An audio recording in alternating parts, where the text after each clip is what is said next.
नमस्कार साथियों, स्वागत है आप सभी का। तो आज की क्लास में हिंदी व्याकरण के कुछ महत्वपूर्ण प्रश्नों के बारे में पढ़ेंगे जो हिंदी की परीक्षाओं में पूछे जाते हैं।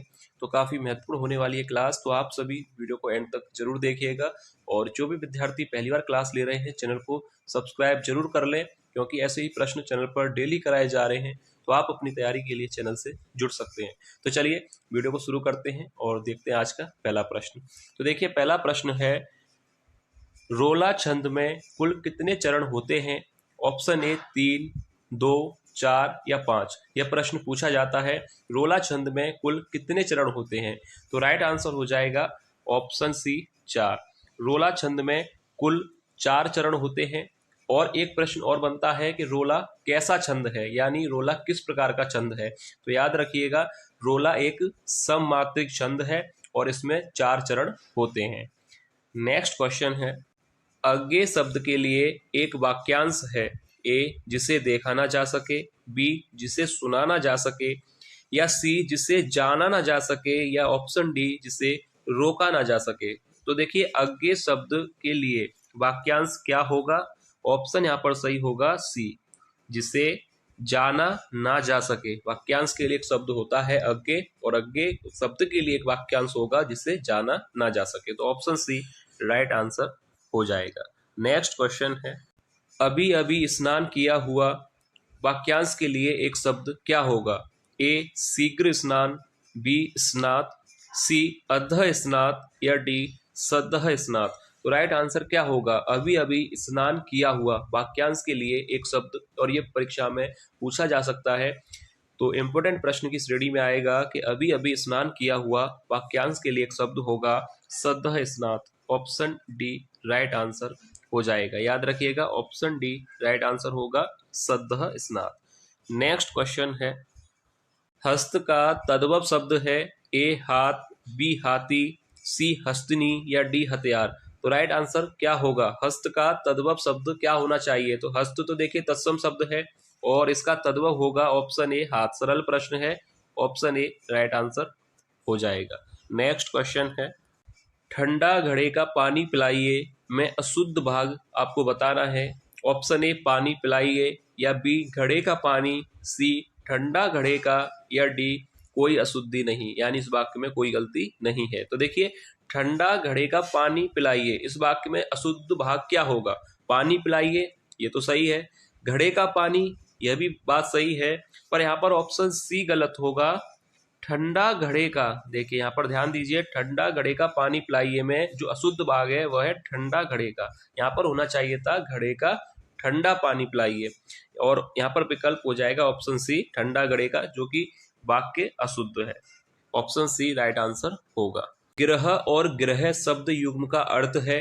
ऑप्शन ए, घर और गृहस्थी, बी, गिरोह और घर, सी, गांव और घर, या ऑप्शन डी, घर और नक्षत्र। तो देखिए, ग्रह और गृह शब्द युग्म का सही अर्थ क्या होगा?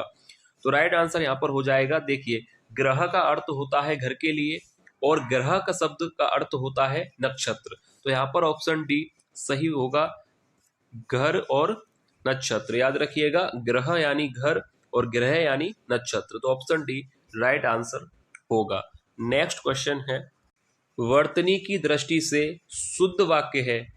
ए, आपका आशीर्वाद चाहिए, बी, मेरा भविष्य उज्जवल है, सी, रमा बड़ी विद्वान है, या डी, मुझे 100 रुपये देना।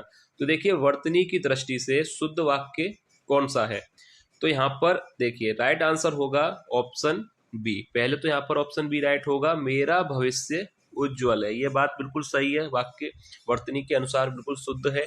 अब यहाँ पर ऑप्शन डी भी यहाँ पर सही है, मुझे 100 रुपये देना। तो देखिए, यहाँ पर बी और डी ये दोनों ही जो है वर्तनी की दृष्टि से शुद्ध वाक्य हैं।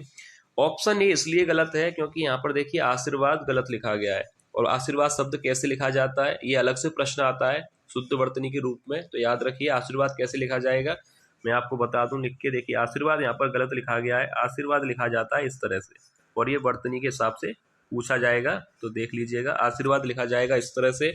और यहाँ पर देखिए, ऑप्शन सी इसलिए गलत है, रमा बड़ी विद्वान है।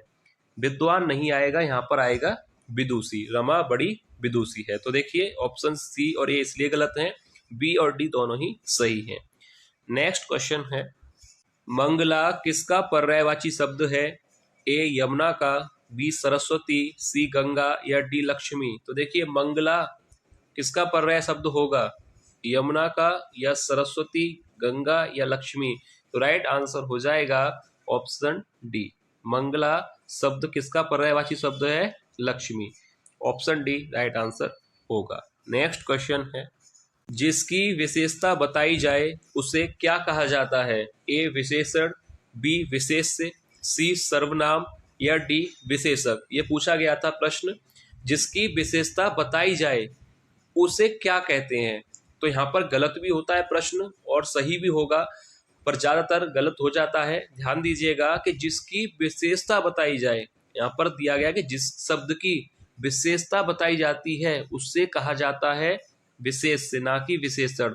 ऑप्शन बी राइट आंसर होगा, विशेषण नहीं होगा, क्योंकि जिस शब्द की विशेषता बताई जा रही है उसे तो विशेष्य कहेंगे ना, और जो शब्द विशेषता बताएगा वह विशेषण कहलाएगा।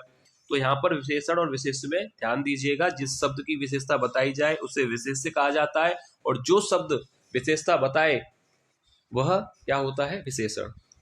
तो नेक्स्ट क्वेश्चन देखते हैं, यह चांदी खोटी सी दिखती है, इस वाक्य में खोटी सी जो शब्द है वह किस प्रकार का विशेषण है?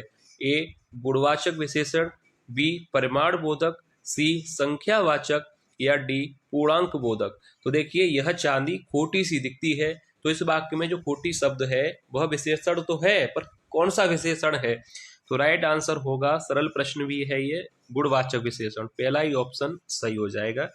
और परिमाण बोधक तो होगा नहीं, संख्यावाचक बिल्कुल नहीं होगा, और पूर्णांक बोधक नहीं, तो ये तीनों ही गलत है। गुणवाचक विशेषण होगा। सरल प्रश्न है कि यह चांदी खोटी सी दिखती है, तो यह हो जाएगा गुणवाचक विशेषण। नेक्स्ट क्वेश्चन है, जीव का पर्यायवाची शब्द है?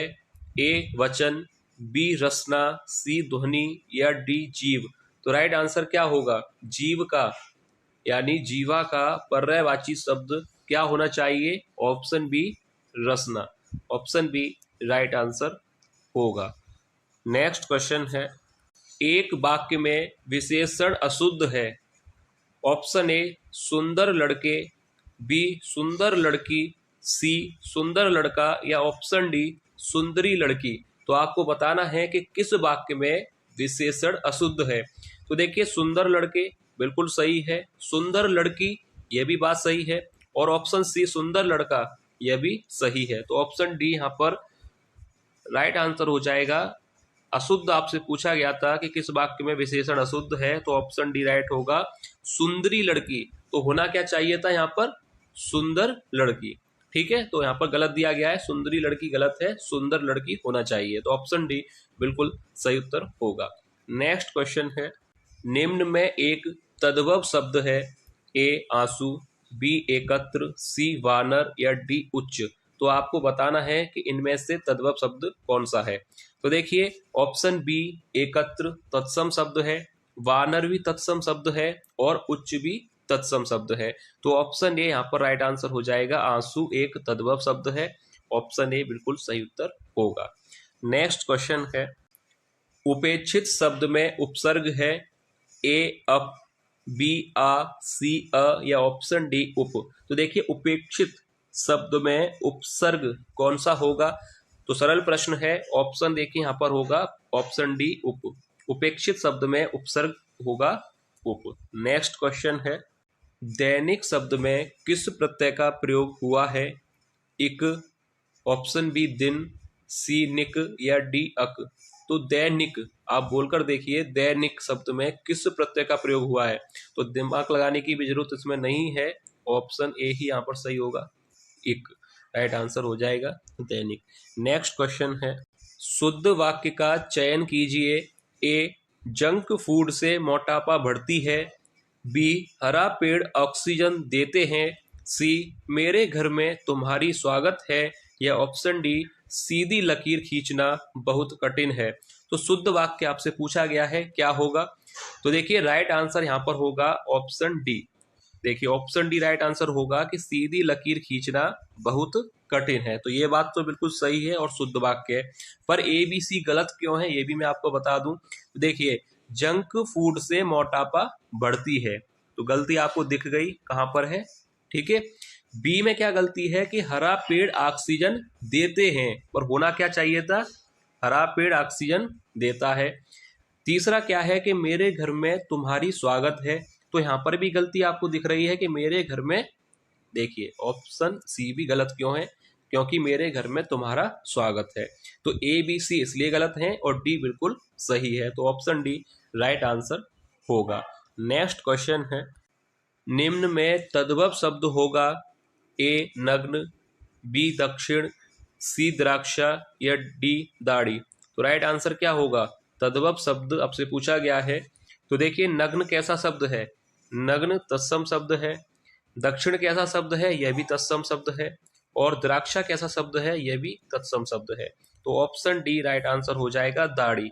दाढ़ी कैसा शब्द होगा, दाढ़ी तद्भव शब्द है, तो ऑप्शन डी राइट आंसर होगा। याद रखिएगा दाढ़ी कैसा शब्द है, दाढ़ी तद्भव शब्द है, और नग्न, दक्षिण और द्राक्षा तीनों ही तत्सम शब्द हैं। नेक्स्ट क्वेश्चन है, अनुचर शब्द में प्रयुक्त उपसर्ग है, ऑप्शन ए अन, बी अनु, सी अ या ऑप्शन डी अ। तो देखिए अनुचर शब्द में जो उपसर्ग का प्रयोग किया गया है वह है अनु, ऑप्शन बी राइट आंसर होगा। सरल प्रश्न है इसलिए ज्यादा हम डिटेल में नहीं जा रहे, उपसर्ग आपसे पूछा गया है, ऑप्शन बी ही राइट होगा, अनु। नेक्स्ट क्वेश्चन है, चर और अचर में कौन सा समास होगा, ए द्विगु समास, बी द्वंद्व समास, सी बहुब्रीहि समास या डी कर्मधारय समास। तो देखिए चर और अचर में कौन सा समास होगा, तो यहाँ पर राइट आंसर हो जाएगा ऑप्शन बी, द्वंद्व समास होगा चर और अचर में, ऑप्शन बी यहाँ पर राइट आंसर होगा। चर और अचर में समास आपसे पूछा गया था, तो ऑप्शन बी राइट आंसर होगा। नेक्स्ट क्वेश्चन है, कपड़ा का तत्सम शब्द होगा, ए दुकुल, बी वसन, सी वस्त्र या डी करपट। तो कपड़ा का तत्सम शब्द क्या होना चाहिए, तो राइट आंसर हो जाएगा ऑप्शन डी करपट। कपड़ा का तत्सम शब्द होगा करपट। नेक्स्ट क्वेश्चन है, श्रृंगार रस का स्थायी भाव है, ए रति, बी हास, सी उत्साह या डी भय। तो राइट आंसर क्या होना चाहिए, श्रृंगार रस का स्थायी भाव, और स्थायी भाव से एक प्रश्न जरूर आएगा। मैं बार बार यही कहता हूं आपसे कि स्थायी भावों को आप पढ़ लीजिएगा कि श्रृंगार रस का स्थायी भाव क्या है, वीर रस, गरुड़ रस, शांत रस, स्थायी भाव आपको पता होना चाहिए क्योंकि एक प्रश्न आएगा। तो देखिए श्रृंगार रस का स्थायी भाव क्या है, तो राइट आंसर हो जाएगा ऑप्शन ए रति। श्रृंगार रस का स्थायी भाव होगा रति। और हास किसका होता है, हास्य रस का। भय किसका होता है, भयानक रस का। और उत्साह किसका होता है, ये आप लोग बताइएगा कमेंट करके, इसको आप एक टेस्ट के तौर पे ले लीजिए। उत्साह किसका स्थायी भाव है, एक प्रश्न दिया जा रहा है, तो आप कमेंट करके बताइए। तो ये था वीडियो का लास्ट प्रश्न। तो जो भी विद्यार्थी पहली बार क्लास ले रहे हैं चैनल को सब्सक्राइब जरूर कर लें, क्योंकि ऐसे ही प्रश्न चैनल पर डेली कराए जा रहे हैं, तो आप अपनी तैयारी के लिए चैनल से जुड़ सकते हैं। तो चलिए मिलेंगे नेक्स्ट क्लास में और महत्वपूर्ण प्रश्नों के साथ, तब तक के लिए धन्यवाद।